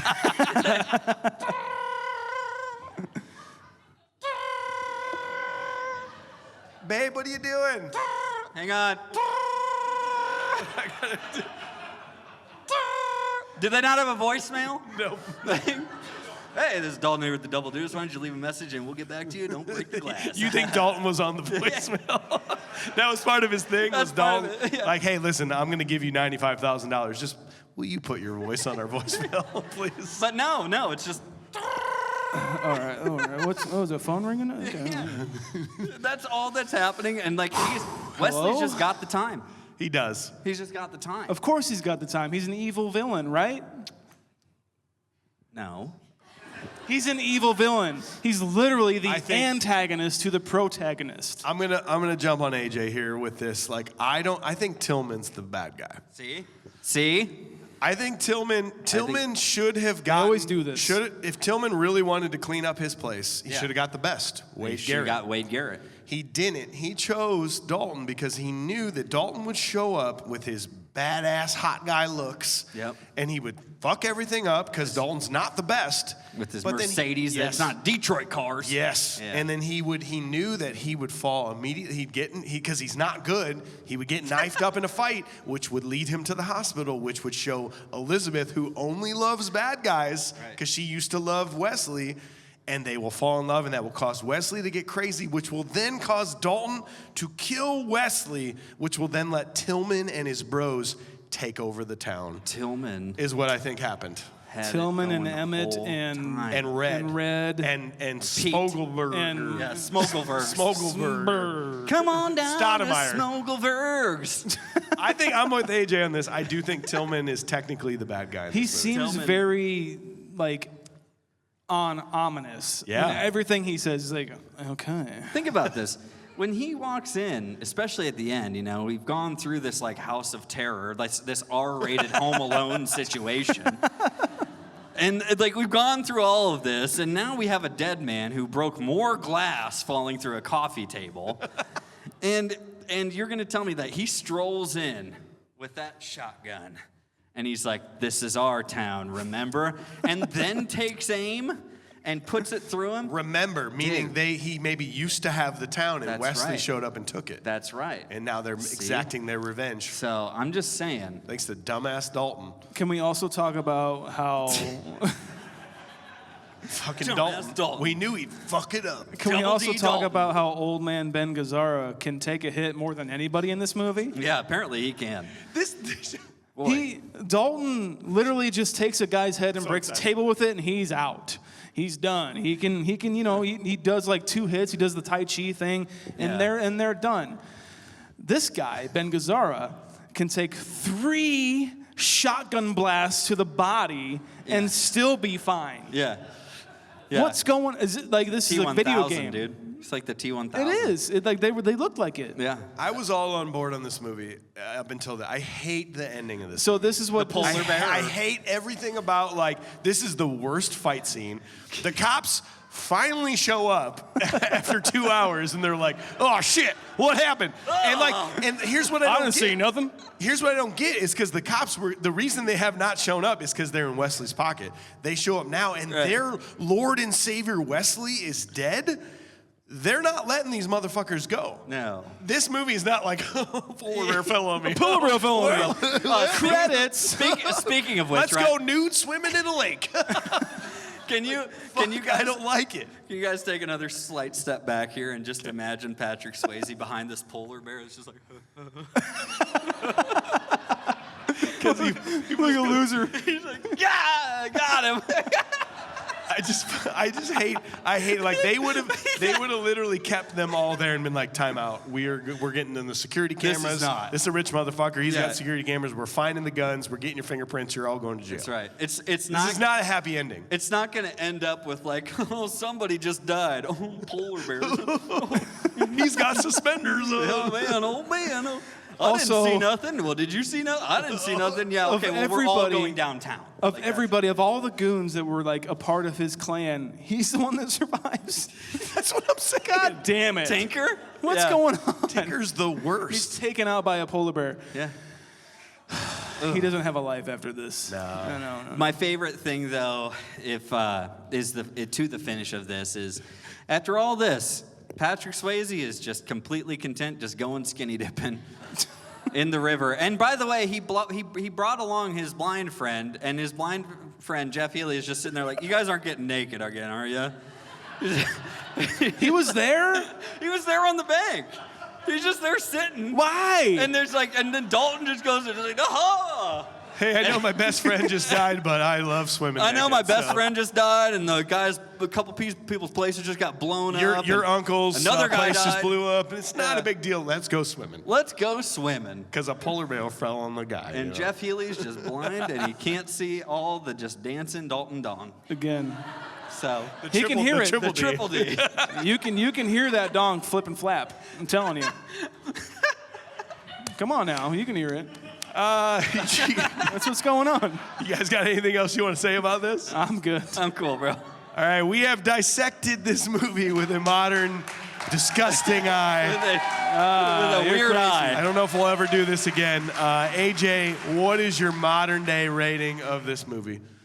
This is still such a fun movie to watch. Like, it's so fun to watch, and but the problem is do you rate it as a fun movie to watch or as a movie That's the problem. as cinema, right? Yeah. Yeah. And if I think it's both, dude. I think you've got to find this nice balance, even though sometimes you wish you could be Jeff Healy and just not have to watch it. But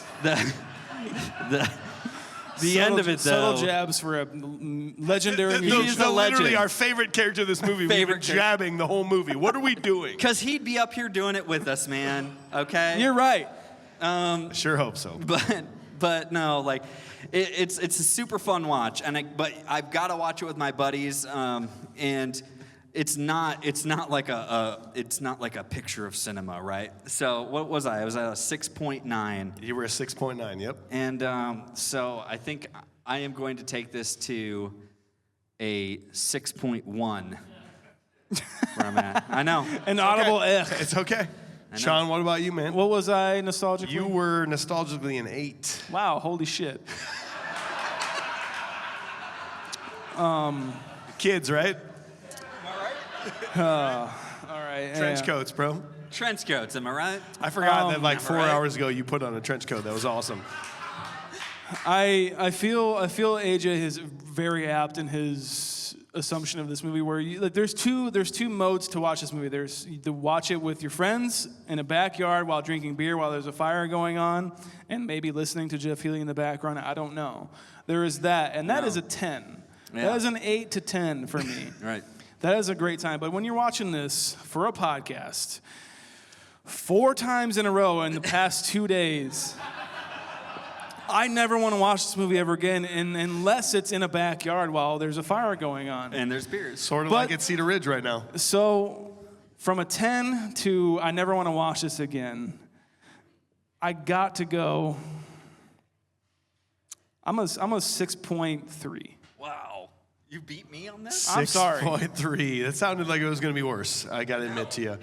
Rewatchability is a huge part here because it is a very rewatchable movie. We've done this our whole lives. It's just like, oh, Roadhouse. Yeah. Cool, Roadhouse. We saved Roadhouse to do it here. We saved it specifically for this. Rewatchability is through the roof on this. I will still keep watching it, but the plot itself is just so bad that it's good. I mean, like, this is the quintessential, it's not the best bad movie that we've done, but it's high up there. I think the best bad movie that we've done so far is Bloodsport. Yes. So, like, I have to come slightly under what I gave Bloodsport. So I'm a 5.9. Okay. Executive producer David Gould says, it has been decades since I've seen this movie, so sitting down to watch it again was quite the journey, leaving me with more questions than answers. Why destroy all the surrounding businesses but not the Double Deuce? What is Brad Wesley's motive? The man seems rich from legitimate companies. He's not running drugs, so he's just mad because they fired his nephew and he likes playing the mobster. But admittedly, this movie is still a good time. Patrick Swayze is an absolute man rocket. I love that reference. 100%. There is a good balance of humor to action, and the underlying love story doesn't feel forced or rushed at all. The only thing missing was my mother's thirsty comments. So my modern day rating has to be a 7.2. Damn, dude. That takes us to a 6.38. Okay, I'm okay with that. Okay. 6.38 takes us still pretty low. 6.38 is what I said. That is slightly worse than Tremors. Okay. Slightly better than Christmas Vacation. So better than Vacation? And slightly better than Bloodsport. Oh, wow. How do you feel about that? Wow. I'm okay with it. I'm okay with it. I love, the entire Mentos commercial of Bloodsport? Yes, I do. But at the same time, You know what Bloodsport didn't have? Sam Elliott. Sam Elliott. Yep. That's right. 100%. It just had fucking Chong Li. And that's what puts it over the top there. Not another reference. Well, we hope you enjoyed this episode. Thanks for being here with us. Tune in next Wednesday for a new episode. It's spooky season, so we will be here. Dude. We're doing The Lost Boys, followed by Evil Dead, which was chosen directly by our Patreon members in a vote. Also, if you're new to the podcast, go back this time last year. We did the top 5 fall episodes. All right. Hit Top it. 5 fall movies of all time. It's a nice part of the season. Go back, listen to that. Yes. And don't forget, we have a voicemail. Call 319-804-9596. Here is today's caller. All right, look here, you little sick turds. You keep telling us to go back and listen to the old episodes, and I did. I went back to my favorite movie, Teenage Mutant Ninja Turtles. I'm not mad. I'm disappointed. You some bitches. How do you go 9.4 and 10 and not a single person say 9.95? That's very true. Sir Corey Feldman yells it off the roof at the end of the movie, and not a one of you some bitches said 9.95. Love the podcast. And there's a song, 9.95. What is wrong with us? He made a song? There's a song on the soundtrack. This 9.95. I'm stuffed up. We messed up. We messed up. I'm normally a good singer. You know Very, what? very sorry. That's why we do this. It's so we can have people call in and say, you messed up. Yeah. That's it. So, Well, give us the outro of this episode. Then we're going to talk to our amazing fan base after that. Oh, yeah. What do you got, AJ? How can everybody listen to us? Guys, thank you so much for listening. You can always find us on any popular podcast platform. Confused Breakfast, at Confused Breakfast on just about any social media platform you can look for. But first and foremost, just go to confusedbreakfast.com for all the pertinent links and information on the show and what we do. You can go to that same link and buy our merch. That means shirts. That means mugs. That means probably hats. I think maybe hoodies. I don't know. You got it. I don't know what's on there. You can go look on confusedbreakfast.com and look at our merch. That'd be pretty fun. And the best way to support us is to share this to your friends or go to patreon.com/confusedbreakfast to support the podcast, listen to bonus episodes, join us on the Discord, vote on movie episodes. I think that's about it for us, our studio audience. Thank you so much. Thank you guys so much. You guys. Thank you so much. Woo!